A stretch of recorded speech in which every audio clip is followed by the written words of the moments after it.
Selamat datang di channel ini, rekan-rekan sekalian. Video ini kita membahas terkait dengan eh, soal-soal kompetensi teknis untuk pengangkatan honorer menjadi P3K, khususnya untuk formasi atau jabatan operator layanan operasional.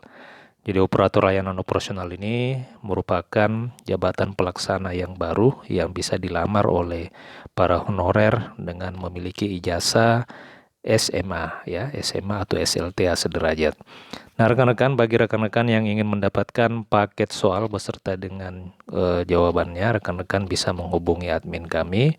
Nanti rekan-rekan bisa mengkonfirmasi jabatan atau formasi apa yang rekan-rekan lamar pada seleksi P3K pada tahun 2024 ini. Nomor WA admin akan saya bagikan di kolom komentar atau kolom deskripsi video ini. Silakan konfirmasi terkait dengan formasi jabatan. Nanti soal kompetensi teknisnya akan disesuaikan dengan jabatan atau formasi yang dilamar.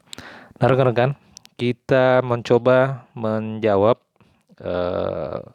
soal-soal untuk kisi-kisi soal untuk jabatan operator layanan operasional. Ya, rekan-rekan bisa melatih juga kemampuan rekan-rekan. Silakan tuliskan jawaban di kolom komentar video ini. Soal yang pertama adalah apa yang harus dilakukan seorang operator saat menerima keluhan dari masyarakat? A. Mengabaikan keluhan tersebut. B. Mencatat, meneruskan keluhan ke atasan. C. Menyelesaikan keluhan, ya. C. Menyelesaikan keluhan. D. Mengalihkan ke pihak lain, ya, mengalihkan keluhan ke pihak lain. Jadi silakan kira-kira jawaban nomor 3 ini, soal nomor 3 ini apa? Apakah mengabaikan keluhan, mencatat dan meneruskan ke atasan, langsung menyelesaikan keluhan, atau mengalihkan ke pihak lain? Mana kira-kira? Silakan tuliskan jawabannya di kolom komentar. Baik, kita mencoba menjawab, ya. Di sini sudah kita lihat jawabannya, ternyata B, ya, bahwa seorang operator di dalam menerima keluhan masyarakat itu harus mencatat dan meneruskan keluhan ke atasan. Operator layanan operasional itu tidak bisa langsung menyelesaikan keluhan, oleh karena posisinya sebagai seorang operator layanan. Oke, kita lanjut ke soal berikutnya. Soal nomor 4. Di dalam konteks layanan operasional, pentingnya SOP atau standar operasional prosedur itu adalah A. Meningkatkan kreativitas pegawai. B. Menstandarkan proses kerjaan agar lebih efisien. C. Mempercepat proses pengambilan keputusan. D. Mengurangi pengeluaran anggaran. Mana kira-kira jawaban yang tepat untuk soal nomor 4 ini? Apakah A, B, C, atau D? Silakan tuliskan di kolom komentar. Baik, kita lihat untuk soal nomor 4. Ya, jawabannya adalah B, ya, bahwa pentingnya standar operasional prosedur dalam layanan operasional itu adalah sebagai kegiatan atau upaya menstandarkan proses kerja agar lebih efisien. Jadi meningkatkan kreativitas pegawai itu bukan kelebihan dari standar operasional prosedur. Begitupun juga dengan mempercepat proses pengambilan keputusan serta mengurangi pengeluaran anggaran. Jadi pentingnya SOP itu adalah menstandarkan proses kerja agar lebih efisien. Kita lanjut di soal nomor 5. Keterampilan komunikasi yang baik bagi operator layanan operasional sangat penting. Oleh karena A. Dapat mengurangi waktu kerja. B. Membantu dalam memahami kebutuhan masyarakat. C. Mengurangi jumlah pegawai. D. Meningkatkan anggaran. Kira-kira mana yang lebih tepat jawabannya, ya? Keterampilan komunikasi yang baik itu sangat penting bagi operator layanan disebabkan oleh apa? Apakah mengurangi waktu kerja? B. Membantu dalam memahami kebutuhan masyarakat. Mengurangi jumlah pegawai atau meningkatkan anggaran. Silakan tuliskan jawabannya di kolom komentar. Kita lihat bahwa keterampilan komunikasi yang baik bagi operator layanan operasional itu sangat penting karena itu bisa membantu di dalam memahami kebutuhan masyarakat. Kita lanjut di soal berikutnya. salah satu indikator keberhasilan layanan operasional adalah A. Jumlah pegawai yang bekerja, B. Tingkat kepuasan masyarakat, C. Besaran anggaran yang digunakan, D. Jumlah kebijakan yang diterbitkan. Jadi indikator keberhasilan layanan operasional ini apakah jumlah pegawai, tingkat kepuasan, besaran anggaran, atau jumlah kebijakan. Kita lihat jawabannya rekan-rekan.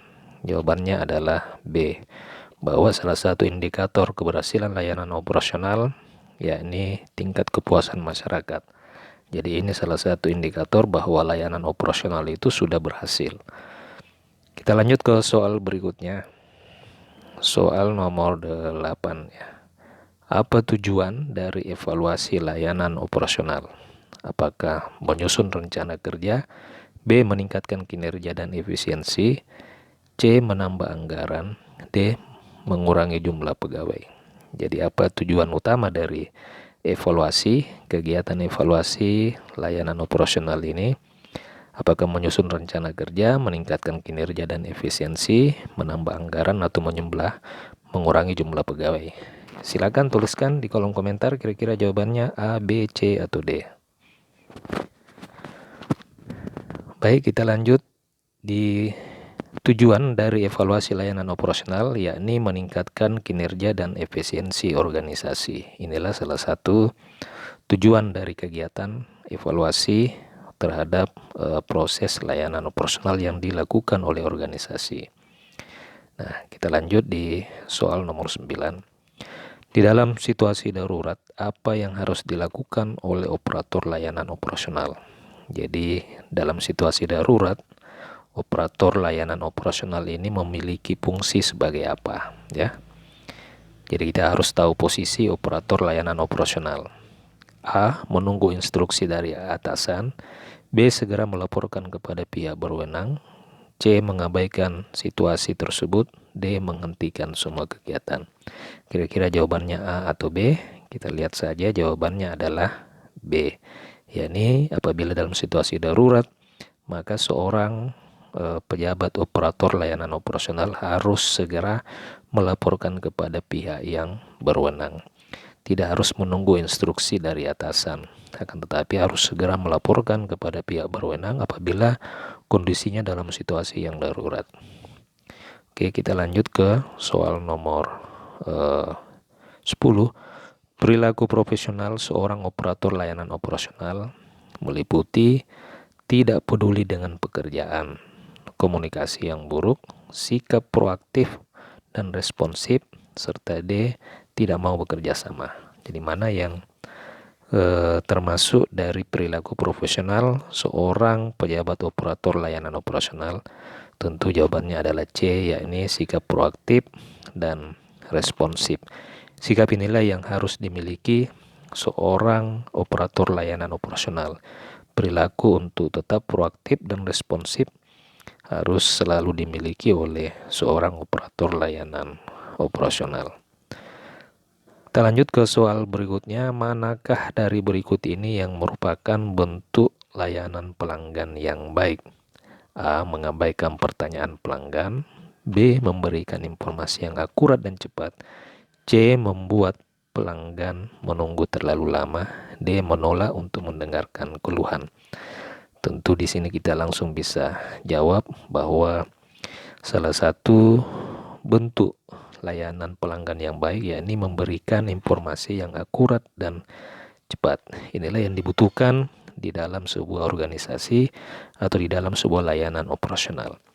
Nah, rekan-rekan, bagi rekan-rekan yang ingin mendapatkan soal-soal seperti ini untuk jabatan operator layanan operasional, termasuk juga dengan jabatan lain, apakah itu pengadministrasian perkantoran atau penata layanan operasional, serta jabatan-jabatan teknis lainnya, guru, kesehatan, itu bisa menghubungi admin kami. Nanti admin kami akan memberikan paket soal sesuai dengan jabatan atau formasi yang dilamar. Demikian video kali ini. Terima kasih. Sampai jumpa di video berikutnya.